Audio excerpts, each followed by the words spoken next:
लेकरांची स्वप्न विकत असताना लाजा कशा वाटत नसत्या हा मला प्रश्न पडतोय। भारत माता की, भारत माता की, वंदे वंदे छत्रपती शिवाजी महाराज की, डॉक्टर बाबासाहेब आंबेडकरांचा, महात्मा फुलेंचा,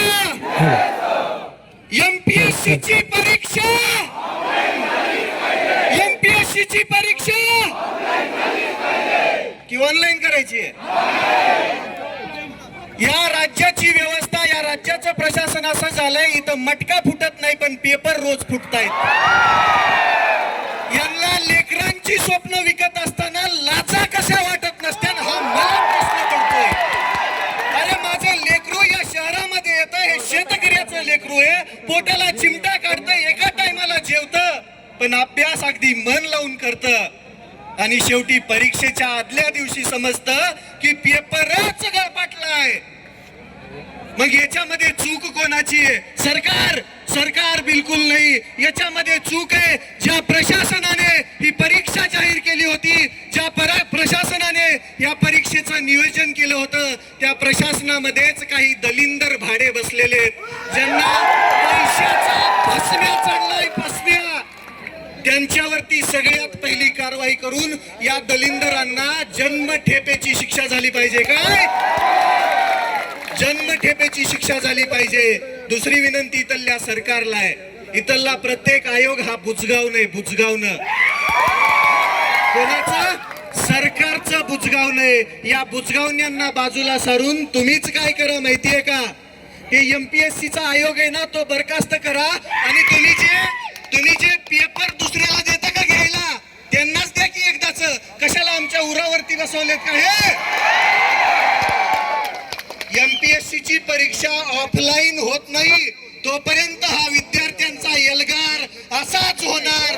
आज आयुक्त आले, उद्या क्रांती चौक असेल, परवा या महाराष्ट्राचं मंत्रालय असेल।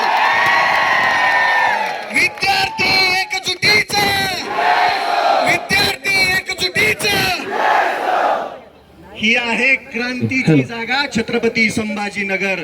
तुम्ही सर्व एवढ्या ताकदीनं इथं उपस्थित राहिलात, या सरकारच्या मनामध्ये धडकी भरायला वेळ लागणार नाही। ही एकजूट कायम ठेवूया आणि लढूया जोपर्यंत न्याय भेटत नाही, जोपर्यंत आपला हक्क आपल्याला भेटत नाही। स्टेनोग्राफरची पदं यांनी गोठवली आहेत, त्या लेकरांची मागणी बऱ्याच दिवसापासून आहे। माझी मुख्यमंत्री महोदयांना विनंती आहे, तुम्ही जे हे 2-4 विभाग सोडले तर सगळीकडची स्टेनोग्राफरची पदं बंद केलेली इथं ती पूर्ववत करा, लेकरांवरती अन्याय करू नका। कोरोना जाईना माईकची सिस्टीम डेसिबल मध्ये कमी केलेली आहे, थोडं बॅरिकेड पलीकडे घेतलं तर बरं होईल। असं जाणार नाही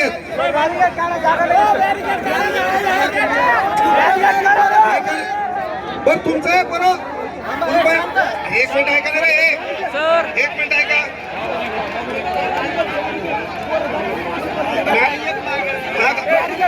एक मिनिट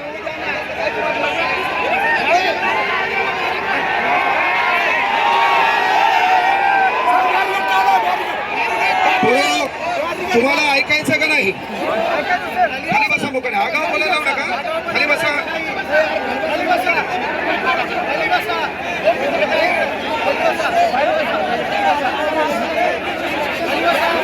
जय हिंद, धन्यवाद धन्यवाद रे भाऊ। इन्कलाब जिंदाबाद, इन्कलाब।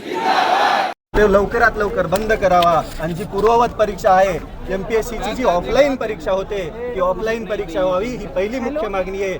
दुसरी मागणी आहे, हे जे पेपर फुटीचे प्रकार चालू आहेत, आमदार फोडले, खासदार फोडले, आता पेपर फोडायला चालू केलं यांनी। यांच्या मान्यतेची लोक घेण्यासाठी या पेपर फोड्या भिकार चोटांवरती सगळ्यात पहिला मकोका सारखा गुन्हा दाखल करून जन्मठेपेच्या शिक्षेची शिफारस करावी, ही सरकारला दुसरी मागणी आहे। तिसरी मागणी आहे, पोलीस भरती सप्टेंबरच्या आधी जाहीर झालीच पाहिजे। त्याच्यानंतर स्टेनोग्राफरचा मुद्दा आहे, स्टेनोग्राफरचं पद गोठवलंय ते पद पूर्ववत केलं पाहिजे। त्याच समवेत अशा असंख्य मागण्यात आम्ही 13 मागण्यांचं निवेदन इथल्या प्रशासनाला दिलंय। आता जर यांनी आमच्या मागण्यांवरती योग्य विचार नाही केला तर पुण्यामध्ये पुण्यामध्ये मी घेतलं ना राजाऊ, पुण्यामध्ये खूप मोठं आंदोलन होणार. हे आत्ताशी तर हे झाकी आहे. पिक्चर आम्ही पुण्यात नाही, मंत्रालयावरती दाखवणार. आणि अजून एक सांगतो, या महाराष्ट्राच्या सरकारला मस्तावलेपणा आलाय. त्यांना माहीत नाहीये निवडून आम्हीच दिलंय, आम्हाला खाली उतरवता पण येतं. त्यामुळं सुधरा आणि आमच्या मागण्या मान्य करा, अन्यथा हा विद्यार्थी एकजुटीचा एल्गार मंत्रालयावरती पोहोचेल. त्यावेळेस तुमच्या परवानगीची बी आम्हाला गरज नसेल. 3 दिवसापासून हे नियोजन करत होतात, मात्र प्रशासनाकडून कोणकोणत्या अडचणींना सामोरं जायचं? सगळ्यात पहिलं तर इथले जे स्थानिक पोलीस स्टेशन्स आहेत त्यांच्या PIने तुर्रम खान होण्याचा प्रयत्न केला. प्रत्येक लॅबमध्ये जाऊन विद्यार्थ्यांना धमकवल्या गेलं, धमक्या दिल्या, तुम्ही आंदोलनाला गेलं तर गुन्हे दाखल करू. त्याच्यावरती आमच्या कृती समितीने सगळ्या आयोजकांनी आक्षेप घेतल्यानंतर ते बंद झालं. त्यानंतर विद्यार्थी इथं आल्यानंतर गुन्हा दाखल करण्याच्या धमक्या देऊन विद्यार्थ्यांनी इथं जमू नये म्हणून प्रयत्न केले गेले. क्रांती चौकामध्ये होणारं आंदोलन आयुक्तालयावरती हे घेऊन आले.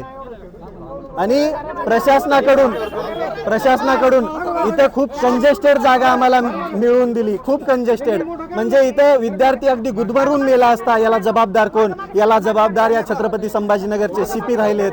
आमच्या विद्यार्थ्यांवरती कितीही अन्याय केला तरी विद्यार्थ्यांचा एल्गार थांबला नाही. विद्यार्थ्यांचा एल्गार अगदी मंत्रालयापर्यंत पोहोचला आणि लवकरच यांच्या खुर्च्या काढून घेण्याचं काम हा विद्यार्थ्यांचा एल्गार करणार आहे. रविराजी, काल उदय सामंतांचं असं वक्तव्य आहे या मोर्चाच्या संदर्भात की जे पेपर फुटी प्रकरणामधले जे कोणी व्यक्ती आहेत त्यांच्यावरती कारवाई झाली.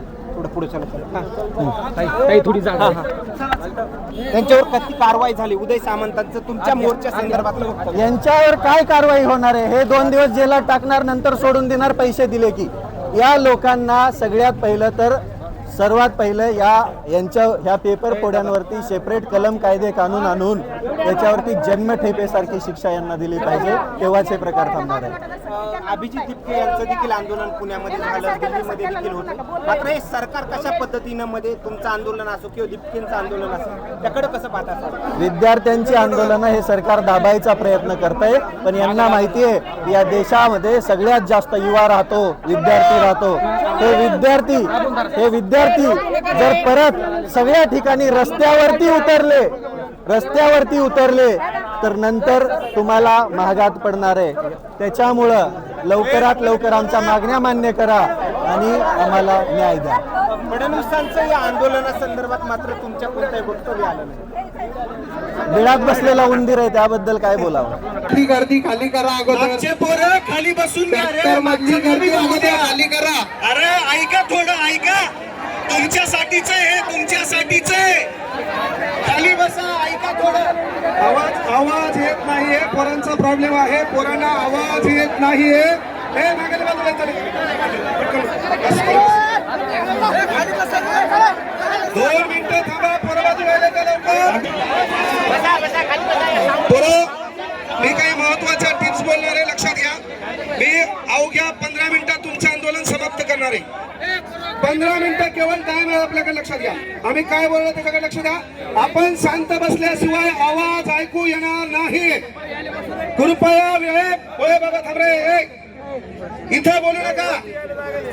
15 मिनिटं लक्ष द्या इकडं. आपण शांत राहिल्याशिवाय आपला आवाज ऐकू येणार नाही. हे आंदोलन कुठल्या नेत्यामुळे एकत्र आलं नाही. हे आंदोलन कुठल्या ऑनलाईन स्टुडिओमुळे एकत्र आलं नाही. हे आमच्या भावाच्या हक्काचं आंदोलन आहे. म्हणून त्यामुळं या ठिकाणी जो बी येईल, थांबा रे.